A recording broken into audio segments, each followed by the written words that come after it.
Welcome back to the Great Transition podcast. My name is Annie Browning, and today we're exploring together perhaps the most undervalued but yet essential leadership type, the hidden architect. The hidden architect builds the invisible infrastructure of our emerging future. And I'm truly excited about this particular archetype because it is probably the most emergent one and one that many of us are being called into right now.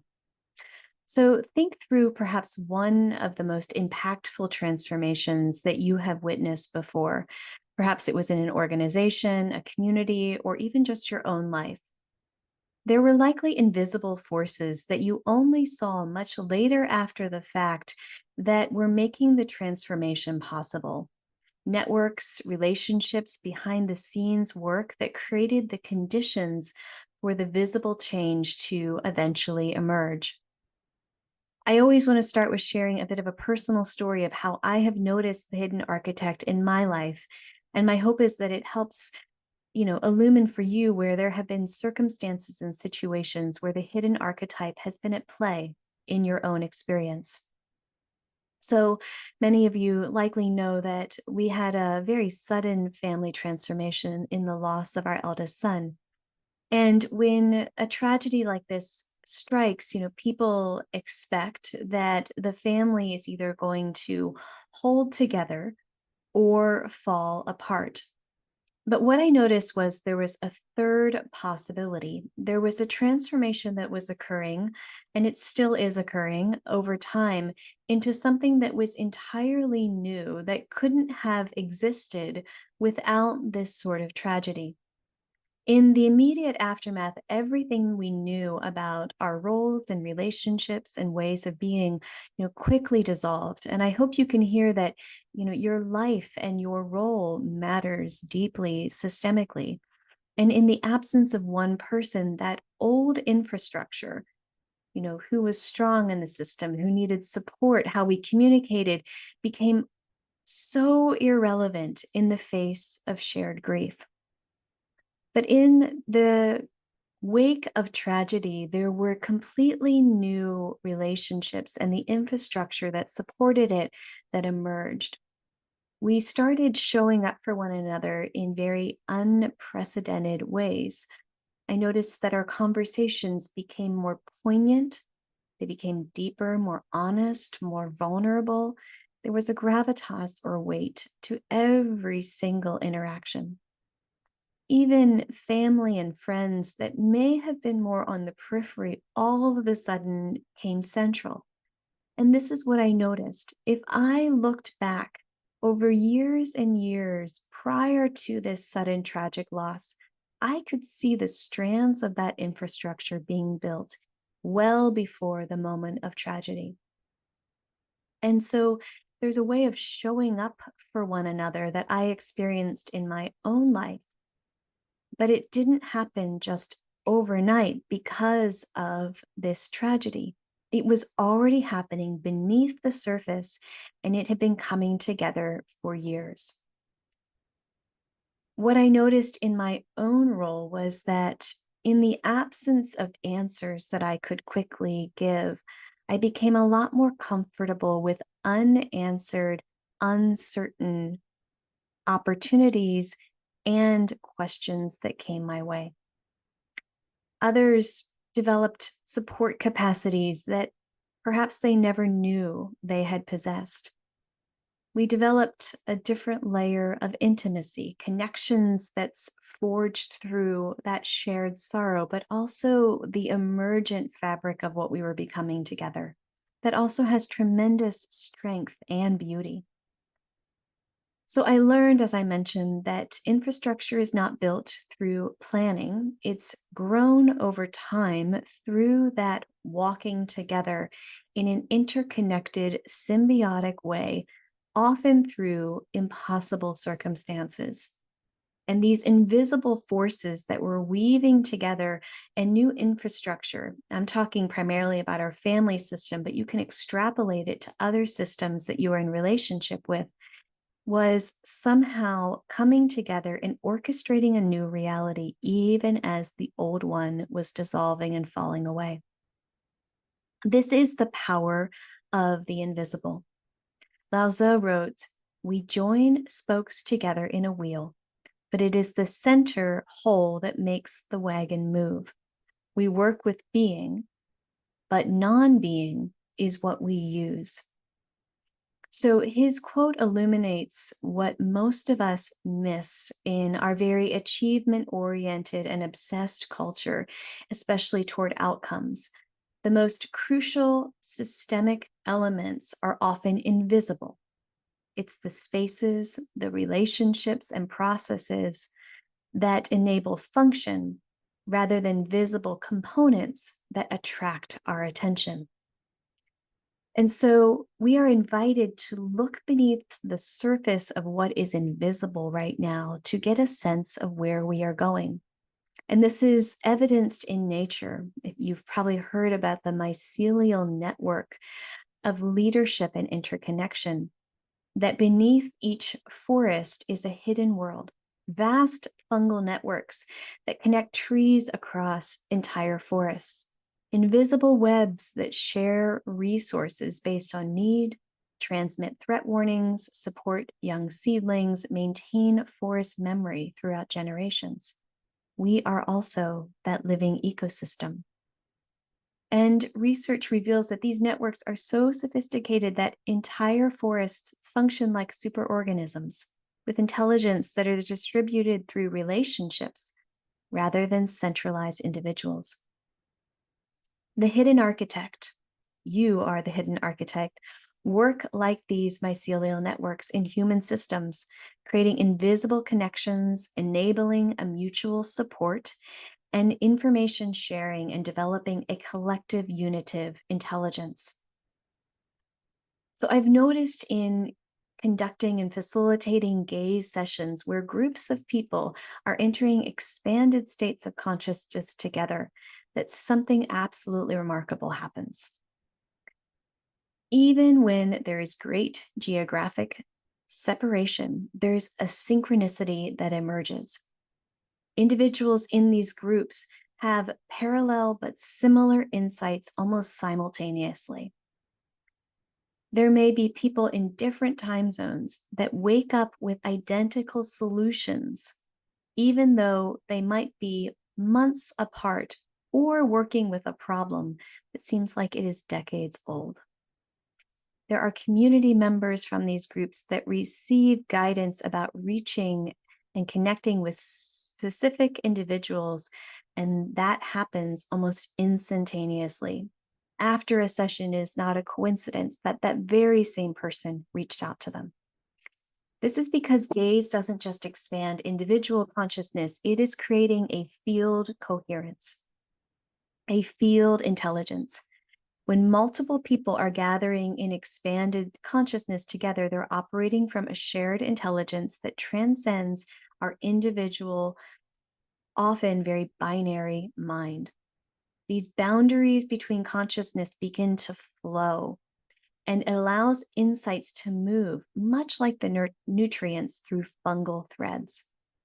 These synchronicities are not random. They're evidence of an individual and invisible infrastructure coming together online to develop a cohesive collective whole.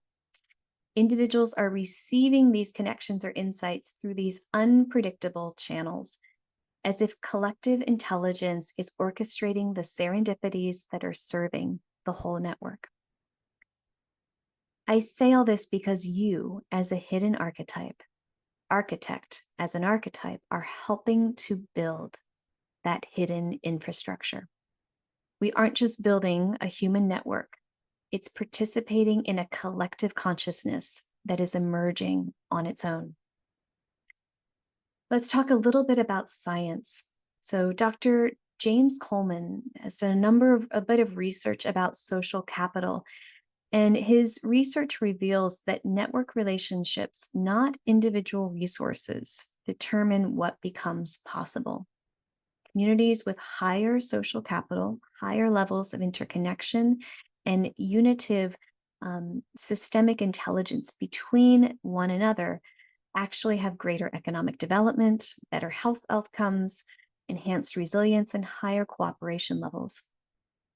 So, this isn't just a feel good idea, it's real data about what makes human systems thrive. And hidden architects strengthen those individual networks that makes the evidence of these networks become manifest, even if it's years later. In my own life, this is a similar process to when I developed the gaze method. I thought I was creating a tool, a method that I could package and teach, very much replicating other methods or models. But I quickly discovered, very humbly so, that gaze, and you could insert anything that you are working on or working with right now, any project in your life has its own intelligence, its own evolutionary agenda. So, my hidden architect role is a constant co creative dialogue with what it wants to become. I know this may sound a little far out, but each morning I ask gaze, what do you want to be today? How do you want to evolve? And I get responses, not answers or strategies, from the method's intelligence itself. Sometimes gaze wants to focus on more of a collective healing energy. Other days, it's around a technological integration.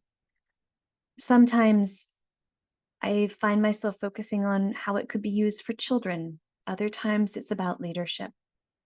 This is listening in with fluidity and flexibility, but also a very centered, stable, strong sense on the inside of knowing that there is a co creative evolutionary process as a hidden architect. That yes, the method or project or whatever you're working with will arrive in perhaps one solid piece.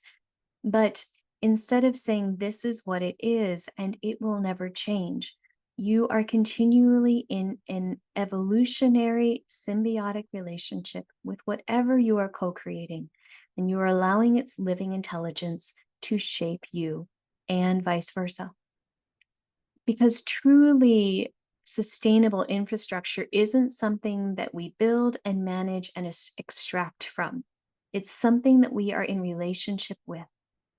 And I have learned that methods and systems become living, breathing entities when approached as these co creative partnerships instead of controlled tools for our own benefit. So instead of scaling according to the business plan that I laid out, I listened for what gaze wants to become and create emergent conditions. The result is an evolution that I may not have planned, and also reaching people and creating connections that my ordinary intuitive intelligence couldn't orchestrate. As we are in this great transition, a hidden architect is creating that invisible infrastructure through the technique that I just outlined, through that co creative, deep listening, soulful indwelling that is making possible what an invisible intelligence might look like, not just by collaborating with people. Instead, it's nurturing the systems that are underground. As I've mentioned before, there's always a shadow side to all of these archetypes, and I offer these with love, mostly so you know when you might be in excess if this archetype resonates for you. Hidden archetypes can become manipulative, using behind the scenes influence to try to control or manipulate outcomes, may develop a sense of resentment about a lack of visible recognition, or even enabling some dysfunction through the invisible support. And like all of the archetypes, there is an invitation for regular self exploration. And with that, I offer these questions. Are you serving the highest good or unconscious personal needs? Are you building healthy networks or simply creating more dependency? Here are 3 steps that you can use to cultivate and develop the hidden architect that is in you.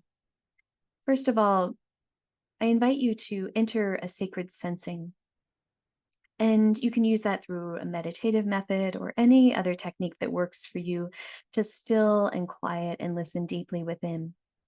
As you settle into stillness, you can expand your awareness. I mentioned last time about using the diffuse open gaze that is soft to expand awareness beyond your own boundaries, to consider your relationship network, your family, colleagues, friends, even brief encounters.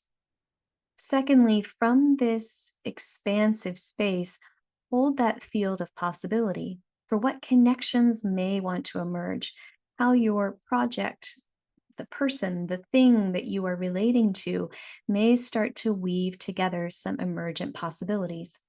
At this point, you are not planning, but you are resting with questions such as what connections want to be built or structured through me. Trust what arises without analyzing. Third, offer yourself as a conduit for architecture, for building and scaffolding systemic change. You may just end with that intention that may I serve the larger intelligence, connecting and healing through relationship building and through creating the points of connection between one another that are necessary for change. You may feel yourself as part of the human consciousness mycelial network. And then stay and pay attention for what synchronicities and intuitive nudges you might receive. The magic often happens after you remain open to the subtle ways connection is flowing. So Adrienne Rich wrote, "There must be among whom we can sit down and weep and still be counted as warriors. There must be those among whom we can sit down and weep and still be counted as warriors." Hidden architects create those spaces where both vulnerability and strength can coexist. Perhaps you naturally see connections and patterns that are happening not just in the human landscape, but in natural and subtle and even economic, political, religious, and other systems. Perhaps you know that lasting change happens through strengthening these interconnections rather than winning or achieving an outcome. Your willingness to develop connections without recognition, strengthen others rather than promote yourself, and build networks rather than climb hierarchies is not a limitation. It is the leadership that our world needs. Hidden architects also understand, much like the pathway pioneer, an idea called cathedral consciousness. Medieval cathedral builders worked on projects requiring generations to complete, and they embodied that cathedral consciousness, a willingness to work on something larger than an individual existence. Your work as a hidden architect will evolve and continue for decades. The infrastructure and the connections that you are facilitating right now, and again, it's not always human in connection. It may be building and growing a project that feels very underground and even prescient, as though it is coming for a future that is not yet known. No, you know that the infrastructure you're building today, its transformation is also for tomorrow. So in our age of visible leadership, hidden architects are embodying an ancient wisdom. The most essential work is often invisible. The greatest leaders facilitate and allow and invite others to flourish. Where are you called to build an invisible infrastructure? What networks are you in right now that need strengthening, even if it feels like it's underground? What connections want to emerge through you and through your facilitation of connection? The hidden architect reminds us that powerful changes often happen gradually through accumulated efforts of countless small steps, and they're always rooted in connection and collaboration. Next time, we'll be exploring and integrating all 5 of the archetypes and specifically looking at the gaze method, which I have referenced in the past few episodes. And we'll be looking at how expanded states of consciousness are the key. That is the state to enter in order to embody these leadership archetypes. So it moves from something we know in the head to being embodied in how we are and into a permanent state of being. Until then, may you find fulfillment in invisible work that makes everything possible.